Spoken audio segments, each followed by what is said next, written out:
Hello my dear students, मैं हूँ Meenakshi from VM academy classes Nashik. बच्चों, हम देख रहे क्लास 12 का चैप्टर 4 थर्मोडायनेमिक्स और आज है उसका लेक्चर नंबर 14 जिसमें हम टॉपिक स्टडी करें numericals on adiabatic process. Adiabatic process के न्यूमेरिकल्स ऑलरेडी हमने लेक्चर नंबर 13 में भी लिए हैं और लेक्चर नंबर 12 में उसकी पूरी थियोरी हमने लर्न की है और आज हम लोग उसके आगे के न्यूमेरिकल्स लेने वाले। इसके ऊपर कॉम्पिटिटिव एग्जाम्स में बहुत सारे क्वेश्चंस पूछे गए तो वो सभी क्वेश्चंस हम लोग कवर करने वाले हैं। ठीक है, तो चलो स्टार्ट करते हैं आगे के न्यूमेरिकल्स एडियाबैटिक प्रोसेस के। नेक्स्ट क्वेश्चन देखो बच्चों, जेईई मेन 2020 में पूछा गया सवाल है, A liter of dry air at STP expands adiabatically to a volume of 3 liters. If gamma is equal to 1.40, the work done by air is, and 3 raised to 1.4 की value उन्होंने दी है 4.655. Take air to be an ideal gas. देखो, बहुत ही simple सवाल उन्होंने किया है। W पूछा है, वर्क डन हमें पूछा है और वर्क डन का सीधा सीधा फॉर्मूला उन्होंने यूज किया है। सो बहुत ही इजी क्वेश्चन है। ऑप्शंस देखो क्या क्या दिए हैं। 60.7 जूल दिया है, 100.8 जूल दिया है, 90.5 जूल दिया है, 48 दिया है। ठीक है, तो चलो सॉल्व करते हैं। एडियाबैटिक है मतलब यहाँ पे delta Q is equal to क्या रहेगा, 0 रहेगा। न्यूमेरिकल में जो जो दिया है उसको लिख लेते हैं। V1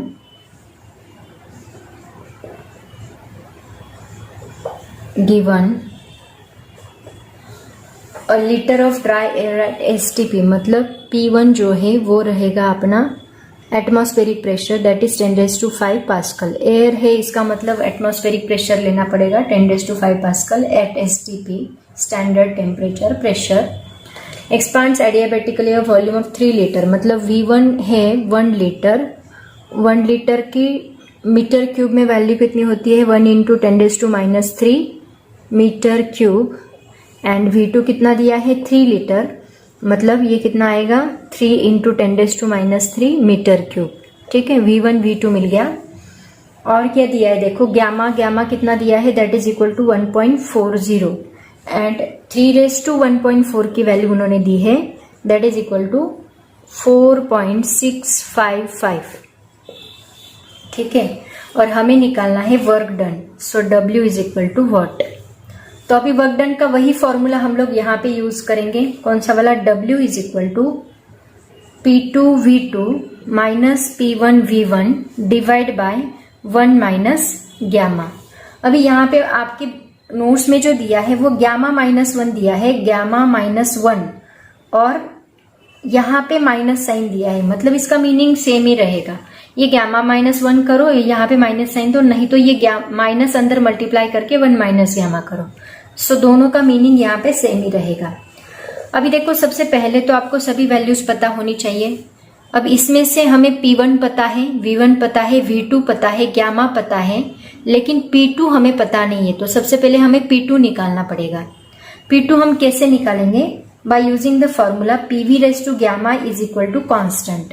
तो PV⁻γ is equal to constant मतलब P1 V1⁻γ is equal to क्या आएगा, P2 V2⁻γ। एक्चुअली बहुत सारे फॉर्मूलेज में हम लोग ये रिलेशन यूज कर रहे हैं कैलकुलेशंस के पर्पस के लिए। मतलब अगर T1 निकालना होगा, T2 निकालना होगा तो ये रिलेशन बेटर है उसके लिए।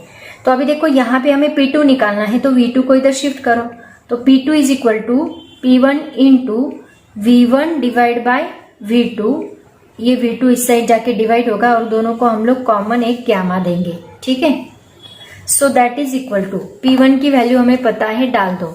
P1 भी पता है, V1 भी पता है, V2 भी पता है। V1 की यही वैल्यू हम लोग डालते हैं 1/3। बाद में ये वर्क डन के फॉर्मूले में पुट करेंगे।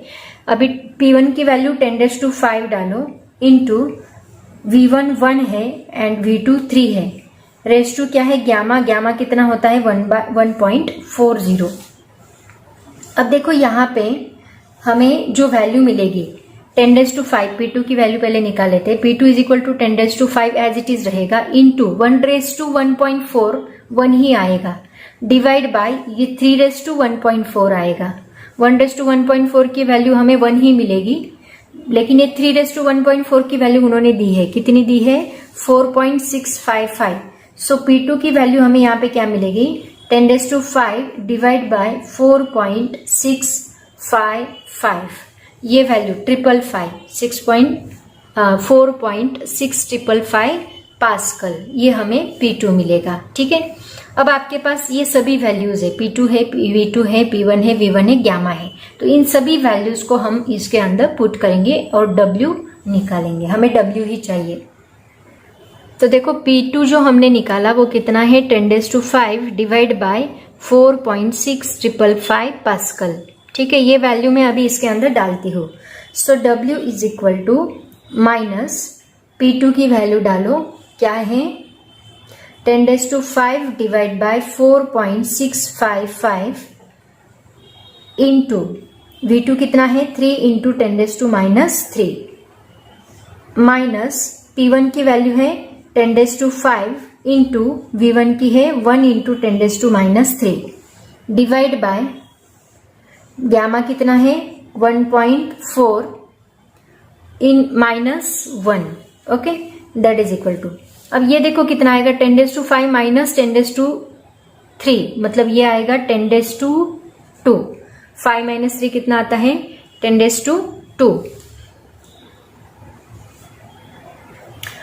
अब इन दोनों को डिवाइड करना है, मतलब 3 डिवाइड बाय, यहाँ पे लिखती हूँ 3 डिवाइड बाय 4.655 हमें करना है। ठीक है, अब इसको अप्रोक्सीमेशन के लिए आप क्या कर सकते हो, यहाँ पे एक डिजिट शिफ्ट कर सकते हो, मतलब ये 30 एक डिजिट हमने शिफ्ट किया तो ऊपर 0 बढ़ेगा, डिवाइड बाय 46.5 आप लोग ले सकते हैं। ठीक है, फिर आप लोग कैलकुलेशन करो, या फिर इसको अप्रोक्सीमेटली 47 कंसीडर कर लो और फिर कैलकुलेशन करो। इजी करने के लिए मैं बता रही हूँ। तो ये क्या आएगा, इस 0.30 छोटा है तो पहले 0 पॉइंट आएगा, 46.5 को 6 से मल्टीप्लाई करो तो nearly equal to that value 280 के आसपास आती है। तो ये 6, ये 300 आएगा ना, 46.5 को 6 से मल्टीप्लाई करो।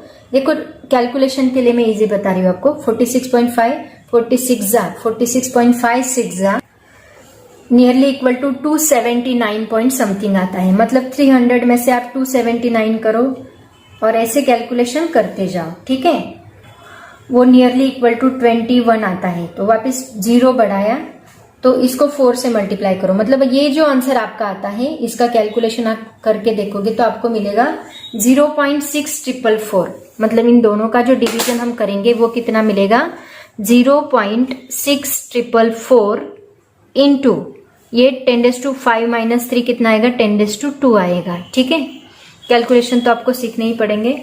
और ये 10⁵, 10⁻³ और ये 1 इंटू 10⁻² माइनस, बीच में माइनस है तो माइनस 1 इंटू 10⁻² आएगा। ठीक है, डिवाइड बाय 1 माइनस 1.4 माइनस 1 कितना आएगा 0.4। अब इन दोनों में से 10⁻² कॉमन निकल सकता है और 0.644 माइनस 1 आएगा। So W is equal to, यहाँ माइनस साइन है, that is W is equal to, ये माइनस एज इट इज रहेगा 0.6444 माइनस 1, यहाँ पे -1 और ये 10⁻² दोनों में से हमने कॉमन निकाला, डिवाइड बाय 0.4। तो अब देखो इसका आंसर क्या आता है, अगर हम 1 में से इसको माइनस करते हैं 0.644 माइनस 1 अगर हम करते हैं तो हमें मिलता है, ये माइनस ऑलरेडी यहाँ पे है और अंदर माइनस 0.3556 मिलेगा। ठीक है, क्योंकि 1 बड़ा नंबर है, ये छोटा नंबर है, तो हमें माइनस ही साइन मिलेगा। 1 में से इसको माइनस करो, इंटू ये 10⁻² एज इट इज रहेगा, डिवाइड बाय ये 0.4 होगा। अब ये माइनस और ये माइनस दोनों क्या होंगे, प्लस होंगे। अब 0.4 से इसको डिवाइड करो, कितना आएगा, सबसे पहले ये 0 है तो 0 पॉइंट ही आएगा, 0 पॉइंट इंटू ये 4 8 जा 32, ओके, 3 बचा, वापिस 35, मतलब अगेन 4 8 जा 32, अब कितना बचा 3, मतलब 4 9 जा 36, मतलब ये आंसर क्या आएगा, देखो 0.889 क्या आएगा, that is equal to 0.889 into 10⁻²। अब ये 10⁻² से अगर हम मल्टीप्लाई करते हैं तो हमें आंसर मिलता है 88.9, बराबर 2 डिजिट ये शिफ्ट होगा, 100 से मल्टीप्लाई किया तो 2 डिजिट शिफ्ट होगा, मतलब 88.9 जूल ये हमें वर्क डन मिलेगा। अब आपके ऑप्शंस में देखो क्या क्या दिया है। 60.7 जूल पहला ऑप्शन है, चेक करो। सेकेंड ऑप्शन है 100.8 जूल। थर्ड ऑप्शन है 90.5 जूल, हमारा क्या है 88.9। और फोर्थ ऑप्शन है 48, मतलब इसके नियर अबाउट कौन सा आ रहा है 88 के 90.5 जूल। तो हमारा करेक्ट ऑप्शन रहेगा option number C, that is the 90.5 joule. इसमें कैलकुलेशन में थोड़ा बहुत इधर उधर हो सकता है, क्योंकि रैंडमली वैल्यूज बिना कैलकुलेटर के हम लोग करते हैं। कैलकुलेटर्स का यूज करके किया तो वो करेक्ट आएगा, लेकिन विदाउट कैलकुलेटर हम लोग कैलकुलेशन करते हैं तो थोड़ा बहुत इधर उधर हो सकता है। ठीक है, ऐसे हम लोग इसको सॉल्व करेंगे। देखो बच्चों, ये जो छोटे छोटे कैलकुलेशन से डिवाइड बाय, ये आपको बिना लॉग टेबल का यूज करके सॉल्व करने की कोशिश करो। अभी कॉम्पिटेटिव एग्जाम्स में ऑलमोस्ट होता है, लेकिन जेई में लॉग टेबल अलाउड नहीं है, तो वहां पे आपको प्रॉब्लम क्रिएट हो सकती है। तो हो सके तो खुद सॉल्व करने की कोशिश करते जाओ। नेक्स्ट क्वेश्चन देखो, जेई में सॉरी नीट 2019 में पूछा गया क्वेश्चन है, थ्योरेटिकल क्वेश्चन था, बट ये थर्मोडायनेमिक प्रोसेसेस के ऊपर ही डिपेंड था। क्वेश्चन देखो क्या था, in which of the following processes heat is neither absorb nor released by a system. बहुत ही सिंपल सवाल पूछा गया, देखो थोड़ा सोचो जरा। आइसोबारिक प्रोसेस में क्या होता है, पहले ऑप्शन बता देती हूँ। Isobaric, isochoric, isothermal and adiabatic. अब देखो यहाँ पे मैंने आपको जो थर्मोडायनेमिक प्रोसेसेस पढ़ा है उसमें मैंने आपको बताया था कि आइसोबारिक में प्रेशर कांस्टेंट होता है, आइसोकोरिक में वॉल्यूम कांस्टेंट होता है लेकिन हीट एक्सचेंज होती है, आइसोथर्मल में टेम्परेचर कांस्टेंट होता है, बट सभी इसमें हीट एक्सचेंज होती है, मतलब हीट एब्जॉर्ब भी होती है एंड रिलीज भी होती है। लेकिन एडियाबैटिक प्रोसेस में हम लोग इंसुलेटिंग वॉल यूज करते हैं, मतलब सभी डायरेक्शन से वॉल क्या होती है, पैक होती है। तो यहाँ पे हीट ना बाहर जाती है ना बाहर की हीट अंदर आती है, जैसे कि थर्मास फ्लास्क मैंने एग्जांपल दिया था। मतलब यहाँ पे हीट एब्जॉर्ब भी नहीं होती और रिलीज भी नहीं होती। तो ऐसा कौन सा सिस्टम है जिसमें हीट एब्जॉर्ब भी नहीं होती और रिलीज भी नहीं होती, मतलब हीट एक्सचेंज ही नहीं होती। डेल्टा क्यू किस में 0 है, डेल्टा क्यू एडियाबैटिक प्रोसेस में 0 है। तो हमारा करेक्ट ऑप्शन क्या रहेगा यहाँ पे, एडियाबैटिक प्रोसेस। ओके, मतलब ऑप्शन डी। नेक्स्ट क्वेश्चन देखो क्या है, जेई मेन 2018 में पूछा गया क्वेश्चन है, 2 moles of an ideal monoatomic gas occupies a volume V at 27 degrees Celsius. The gas expands adiabatically to volume 2V. Calculate the final temperature of the gas and change in its internal energy. मतलब हमें T2 निकालना है and delta U निकालना है। ठीक है, तो चलो पहले गिवन लिख लेते हैं क्या क्या दिया है। नीचे ऑप्शंस दिए हैं, देखते हैं बाद में कौन सा ऑप्शन करेक्ट है। आप लोग इसको कॉपी कर लो, ऑप्शंस भी लिख लो, उसके बाद में सॉल्व करके दूंगी, तब ऑप्शन करेक्ट ऑप्शन को टिक करना है। ठीक है, तो गिवन पहले लिख लेते हैं। गिवन देखो, 2 moles of an ideal monoatomic gas occupies a volume V at 27 degree Celsius, मतलब टेम्परेचर T1 दिया है 27 डिग्री सेल्सियस। तो ये कितना आएगा, प्लस 273 ऐड करके 300 डिग्री केल्विन। ठीक है, उसके बाद उन्होंने क्या दिया है, the gas expands adiabatically to a volume 2V, मतलब इनिशियल वॉल्यूम कितना था V, और फाइनल इनिशियल वॉल्यूम अगर हमने V कंसिडर किया तो फाइनल वॉल्यूम जो है दैट मीन्स V2 वो कितना है, 2V है, राइट। और हमें कैलकुलेट करना है T2 कितना आएगा एंड डेल्टा U कितना आएगा। ठीक है, अब देखो सबसे पहले तो हम T2 कैलकुलेट कर लेते हैं, लेकिन हमें ग्यामा यहाँ पे लगेगा। अब उन्होंने बोला है कि मोनो एटॉमिक गैस है, तो ग्यामा इज इक्वल टू क्या आएगा, 1+2 डिवाइड बाय मोनो एटॉमिक के लिए वैल्यू क्या होती है, F3। तो ये 2 डिवाइड बाय 3 आएगा, मतलब 5 डिवाइड बाय 3 आएगा ग्यामा मोनो एटॉमिक के लिए। ये बात आपको याद रखनी है। अब हम निकालेंगे T2 निकालने के लिए हम टेम्परेचर वॉल्यूम का इस फॉर्मूले के ऊपर बहुत सारे न्यूमेरिकल्स पूछे गए हैं। T1 V1 raise to gamma minus 1 is equal to T2 V2 raise to gamma minus 1। तो हम पहले T2 निकाल लेते हैं। तो V2 को इधर शिफ्ट करो तो T2 इज इक्वल टू क्या आएगा, T1 एज इट इज रहेगा, V1 एज इट इज रहेगा, डिवाइड बाय V2 होगा एंड इसको रेज टू क्या होगा, गामा माइनस 1 होगा। अब देखो यहाँ T1 एज इट इज रहने दो, V1 की वैल्यू हम V पुट करेंगे, डिवाइड बाय V2 कितना है 2V, तो ये 2V पुट करेंगे, रेज टू गामा कितना है 5 डिवाइड बाय 3 माइनस 1, तो ये VV गेट कैंसल। अब क्या होगा देखो, that is equal to T1 as it is रहेगा, T1 इंटू यहाँ 1 डिवाइड बाय 2 रेज टू क्या होगा देखो, ये 3 1 जा 3, 5 माइनस 3 कितना होगा 2 डिवाइड बाय 3 होगा। ठीक है, अब इसको कैसे कैलकुलेट करोगे, T2 is equal to T1 कितना है 300, उसको बाद में हम मल्टीप्लाई करते हैं, पहले तो ये इसका कैलकुलेशन कर लेते हैं।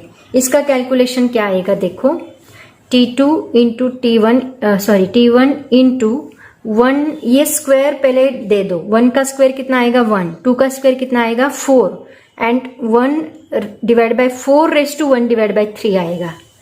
अब 1 का क्यूब रूट मतलब क्या, cube root T1 into cube root of 1 divide by cube root of 4, cube root of 1 and cube root of 4, तो क्यूब रूट ऑफ 1 तो 1 ही आएगा, सो T1 इंटू इसका 1 ही आएगा, लेकिन क्यूब रूट ऑफ 4 क्या आएगा, ऐसी कौन सी वैल्यू है जिसको 3 टाइम्स मल्टीप्लाई करने के बाद हमें 4 आंसर मिलता है, तो वो वैल्यू है 1.58, याद रखो, क्यूब रूट ऑफ 4, ऐसी वैल्यू ढूंढो, पहले 1.2 को मल्टीप्लाई, नियर अबाउट वैल्यू हमें ढूंढनी है।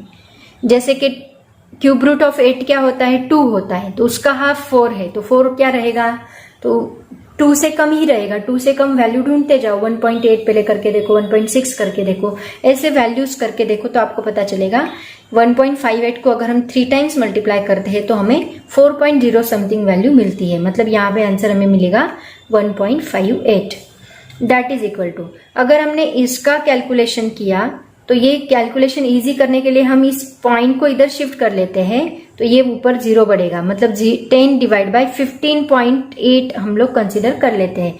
थोड़ी देर के लिए हम लोग इसको 15 कंसिडर कर लेते हैं, फिर कैलकुलेशन करते हैं। तो ये क्या आएगा देखो, T1 इंटू इसका करो मल्टीप्लीकेशन, 0 पॉइंट पहले 0 पॉइंट, ये 100 बनेगा, 15 6 90, कितना बचा 10, again 3 that is nearly equal to 15.8 का कैलकुलेशन नियरली इक्वल टू 0.63 आता है, सो 0.63। ओके,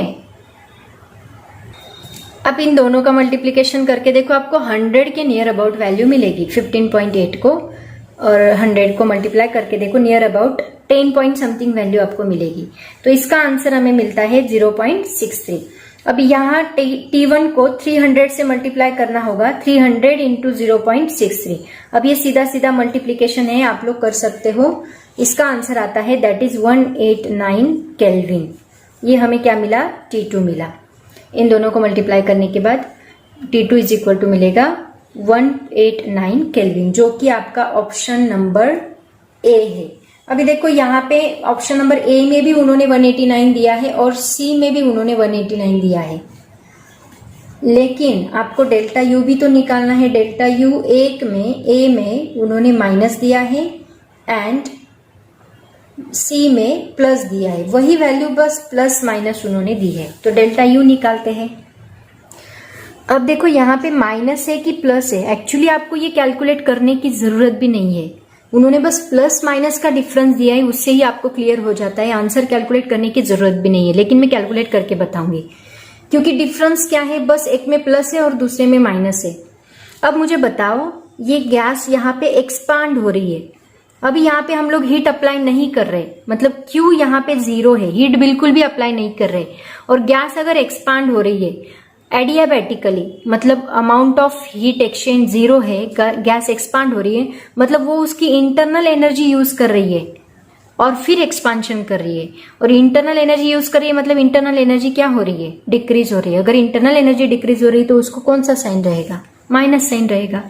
बहुत ही सिंपल है। माइनस साइन जिसको है उसको टिक कर दो, लेकिन अगर आपको आंसर भी चाहिए 2.7 कैसे आया तो देखो, तो इसका डेल्टा यू का फॉर्मूला यूज करो। डेल्टा यू का फॉर्मूला है n into CV into delta T, जो ऑलरेडी हम लोगों ने देखा है, यूज भी किया है। तो NCV डेल्टा टी ये फॉर्मूला रहेगा। ठीक से दिख नहीं रहा? 1 मिनट, अब दिख रहा है? 1 मिनट, इसको इंक डालती हूँ। अब देखो यहाँ पे n उन्होंने कितना बोला है, स्टार्टिंग में ही बोला है 2 मोल्स ऑफ एन आइडियल, मतलब n क्या आएगा, 2 मोल्स आएगा।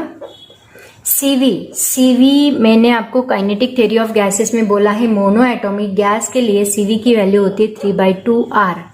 सबके लिए बताइए, मोनो एटॉमिक गैस का डिग्री ऑफ फ्रीडम का लेक्चर देखो, उसमें मैंने बताया, एक्सप्लेन किया है डिटेल में। एंड डेल्टा टी क्या आएगा, T2 minus T1, T1 minus T2 करो तो ये T1 कितना है 300 माइनस T2 कितना है 189, तो ये हमें मिलेगा 111 केल्विन। ठीक है, मतलब सभी वैल्यूज आपको पता है, डाल दो। Delta U is equal to -2 into 3/2 into 111, ये 2 गेट कैंसल, 3 यहाँ पे। अब देखो यहाँ पे जो वैल्यू उन्होंने दी है वो मोल में दी है, लेकिन हमें जूल में वैल्यू चाहिए, तो जूल में कन्वर्ट करने के लिए हम लोग किससे मल्टीप्लाई करेंगे, 8.3 से मल्टीप्लाई करेंगे। ठीक है, तो यहाँ 8.3 से हमें मल्टीप्लाई करना जरूरी है।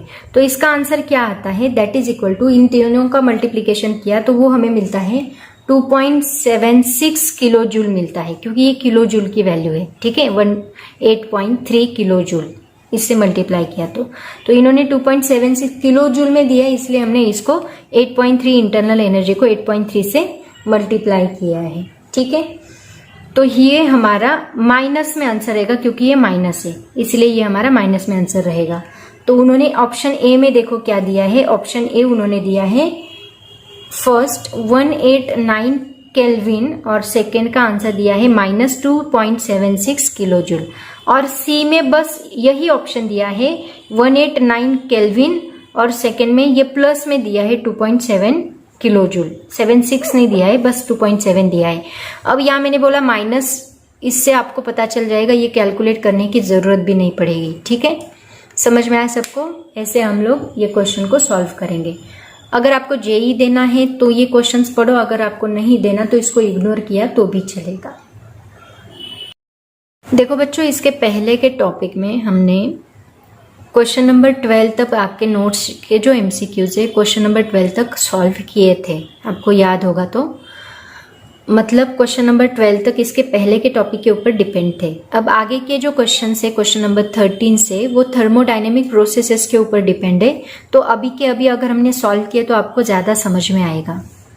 तो क्वेश्चन नंबर 13 देखो क्या दिया है यहाँ पे, the amount of work done in an adiabatic expansion from temperature T to T1 is, work done का फॉर्मूला क्या देखा हमने, work done is equal to क्या होता है, NR T2 minus T1 divide by gamma -1 या फिर 1 माइनस गैमा, ये फॉर्मूला देखा हमने, NR T2 minus T1 divide by gamma -1।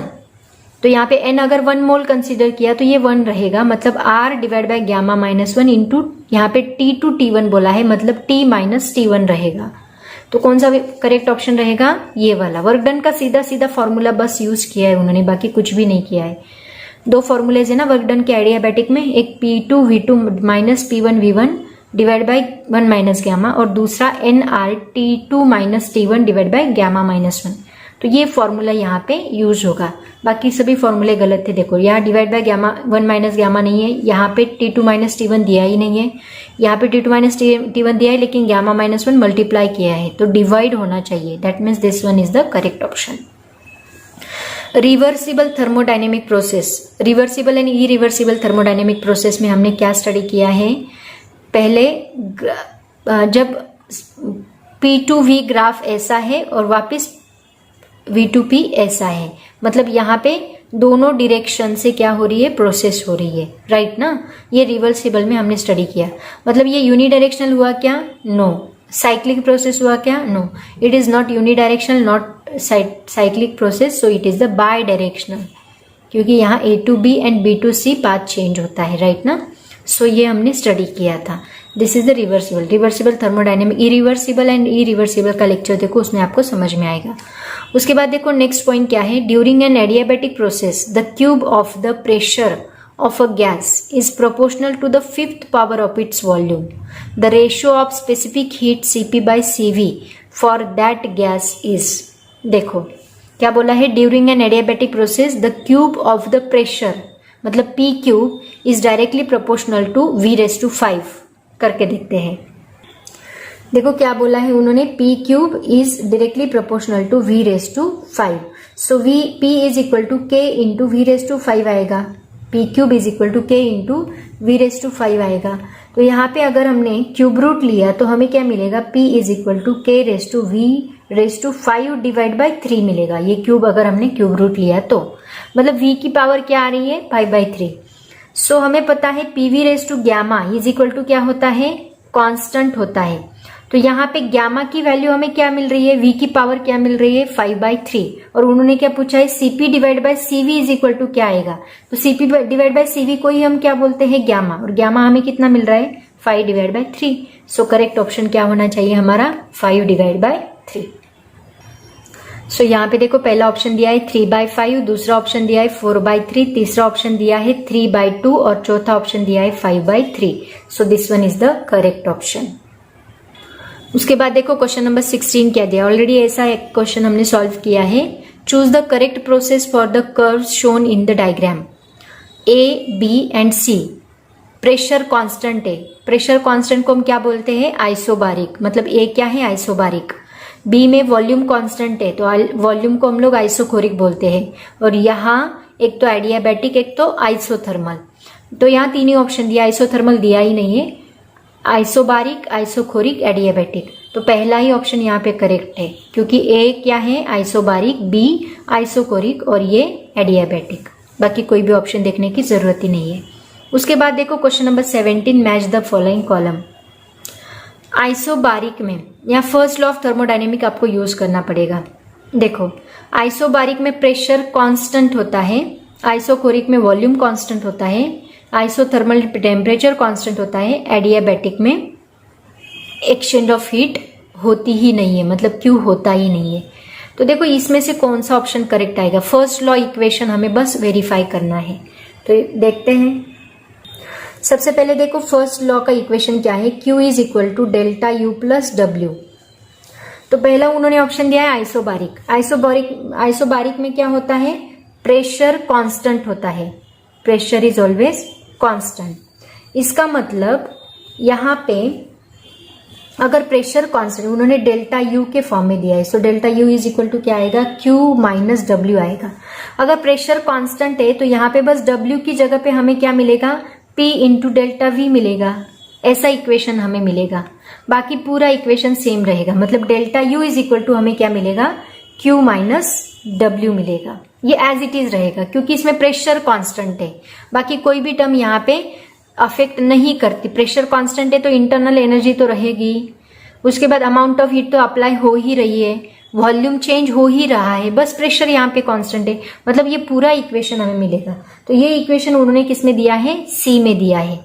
तो पहले ऑप्शन आइसोबारिक के लिए कौन सा ऑप्शन करेक्ट है C वाला, याद रखो। उसके बाद देखो दूसरा क्या बोला है आइसोकोरिक। आइसोकोरिक का मतलब क्या होता है volume constant, delta U is equal to Q minus W के फॉर्म में दिया है, तो इसी के फॉर्म में हम लोग लिखेंगे। तो आइसोकोरिक के लिए वॉल्यूम कांस्टेंट मतलब delta V is equal to क्या रहेगा 0, क्योंकि वॉल्यूम चेंज ही नहीं हो रहा है तो चेंज इन वॉल्यूम 0 रहेगा। वॉल्यूम V2 भी सेम है, V1 भी सेम है, मतलब ये क्या रहेगा 0। तो यहाँ पे अगर ये डेल्टा V 0 है तो W का फॉर्मूला क्या है P इंटू डेल्टा V, तो ये डेल्टा V ही 0 है तो W इज इक्वल टू क्या मिलेगा 0। मतलब आइसोकोरिक के लिए मतलब सेकेंड के लिए हमें क्या इक्वेशन मिलेगा delta U is equal to Q। Delta U is equal to Q किसमें दिया है A में दिया है, तो सेकेंड के लिए हमें क्या मिलेगा A मिलेगा, ठीक है। उसके बाद थर्ड आइसोथर्मल है, आइसोथर्मल में टेम्परेचर कांस्टेंट है, आइसोथर्मल में टेम्परेचर कांस्टेंट है, that means delta T is equal to हमें क्या मिलेगा 0 मिलेगा। अगर यहाँ पे टेम्परेचर चेंज नहीं हो रहा है, मतलब इंटरनल एनर्जी के ऊपर कोई भी इफेक्ट नहीं हो रहा है, इसका मतलब टेम्परेचर और इंटरनल एनर्जी एक दूसरे के ऊपर डिपेंड है। अगर यहाँ टेम्परेचर ही चेंज नहीं हो रहा है तो internal energy as it is है, मतलब चेंज इन इंटरनल एनर्जी भी क्या होगी, जीरो होगी। मतलब आपको इक्वेशन मिलेगा Q is equal to W।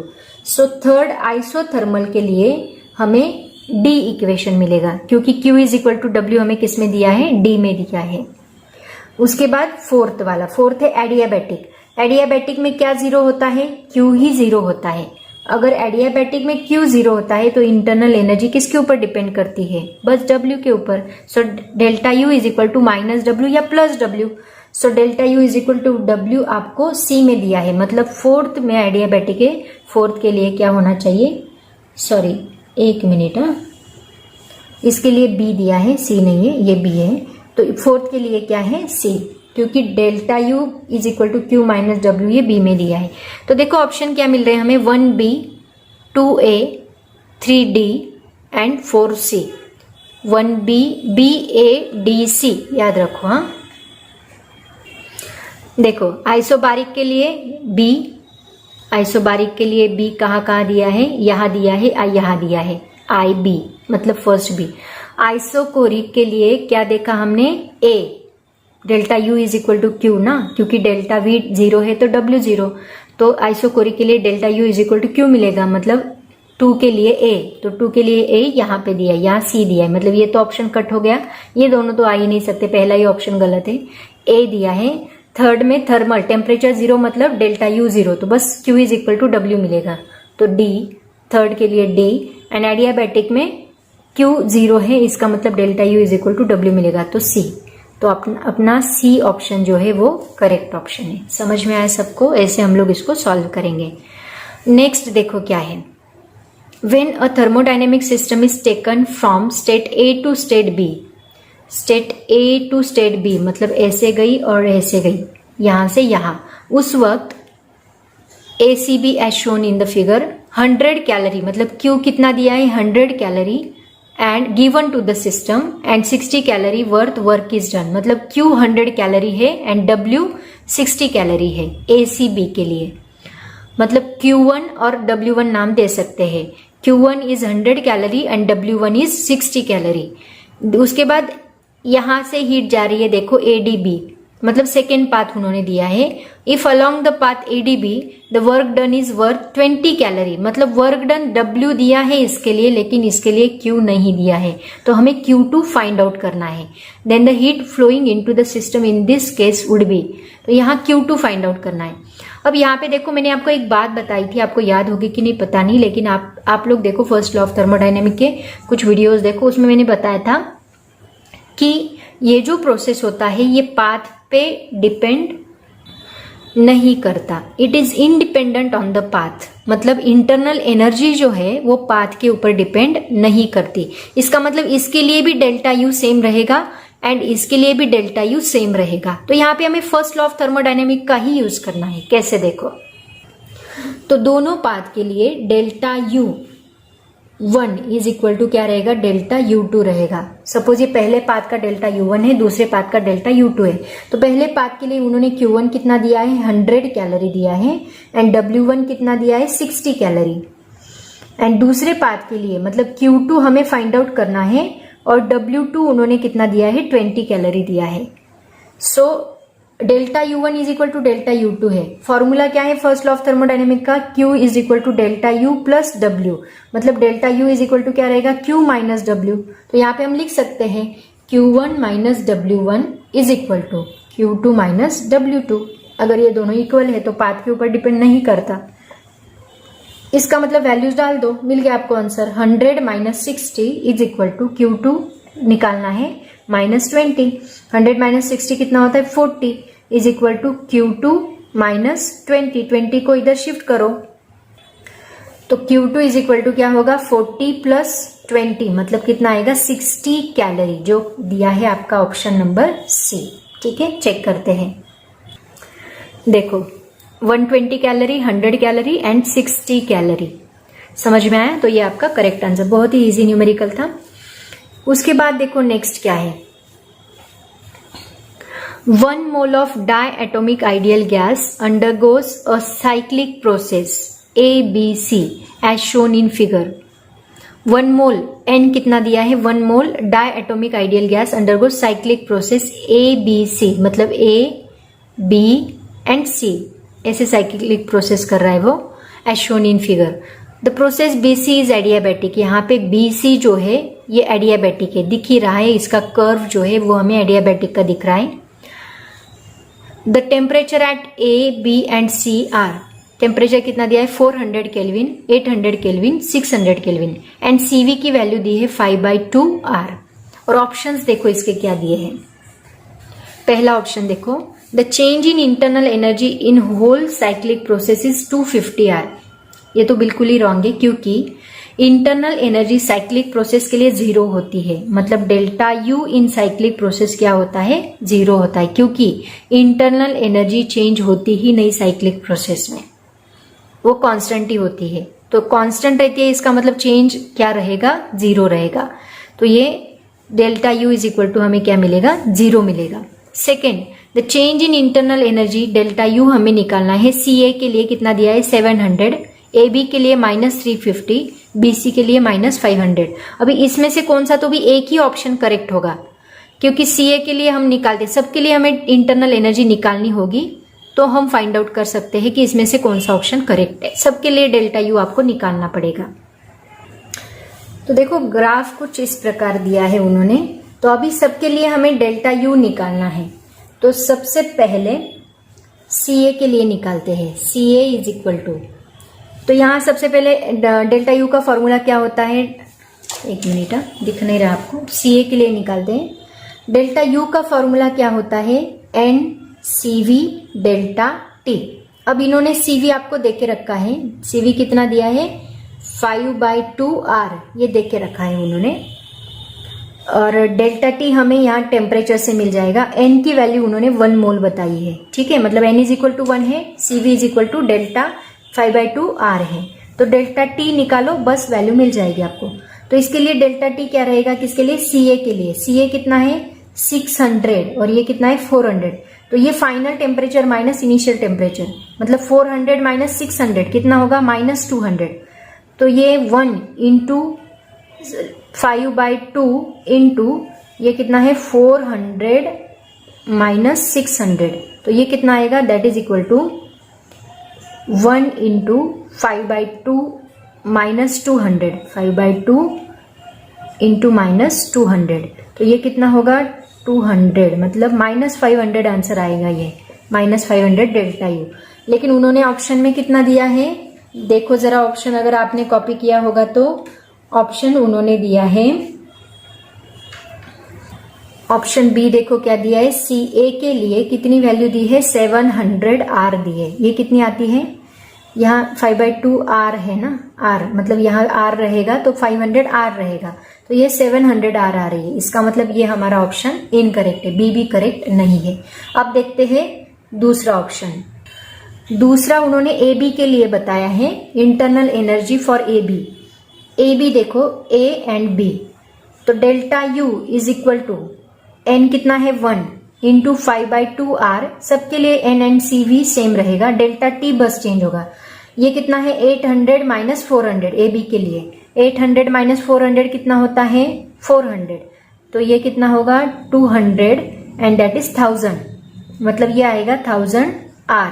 लेकिन उन्होंने ऑप्शन C में कितना दिया है, the change in internal energy for process AB is equal to -350 R दिया है, मतलब ये भी हमारा इनकरेक्ट है. अब देखते हैं last option for BC. For BC delta U is equal to N कितना 1 into 5/2 R into delta T कितना है देखो 600 एंड 800, मतलब 600 minus 800. So that is equal to 5/2 R into ये कितना आएगा -200 R. ओके, सॉरी ये R ऑलरेडी दिया है. सो ये -200 मतलब 100. So that is equal to -500 R. तो हमारा ऑप्शन क्या है, D option. The change in internal energy in the process BC is equal to -500R, मतलब ये हमारा करेक्ट ऑप्शन। ठीक है, तो देखो इसमें कितना दिया है 700R, इसमें -350 और लास्ट -500, तो ये हमारा करेक्ट ऑप्शन रहेगा डी। ठीक है, ऐसे टोटल 19 तक उन्होंने क्वेश्चन थर्मोडायनेमिक प्रोसेस पे डाले थे। अभी आगे के जो क्वेश्चन है वो सेकेंड लॉ ऑफ थर्मोडायनेमिक्स से स्टार्ट हो रहे हैं, मतलब आगे के टॉपिक्स के ऊपर डिपेंड है। तो याद रखो हमने 19 तक सॉल्व किए, तो ऐसे ही में जो टॉपिक खत्म हुआ तभी के तभी वो क्वेश्चन हम लोग सॉल्व करते जाएंगे, ताकि आपको और ज्यादा अच्छे से अंडरस्टैंड होगा। ठीक है, जितने ज्यादा एमसीक्यूज हो सके उतने ज्यादा सॉल्व करते जाओ। वैसे मैं ले ही रही हूँ, बट आप लोग और भी एमसीक्यूज देखते जाओ, जो टॉपिक खत्म हुआ उससे रिलेटेड एमसीक्यूज तुरंत सॉल्व करते जाओ, ताकि और ज्यादा दिमाग में फिट होगा। ठीक है, तो बच्चों बहुत सारे क्वेश्चंस मैंने ट्राई किए हैं, सॉल्व करने की कोशिश की है। होप्स आपको समझ में आया होगा adiabatic process and thermodynamic process के ऑलमोस्ट बहुत सारे एमसीक्यूज हमने सॉल्व किए। तो यहाँ पे ये चैप्टर में ये टॉपिक में खत्म करती हूँ।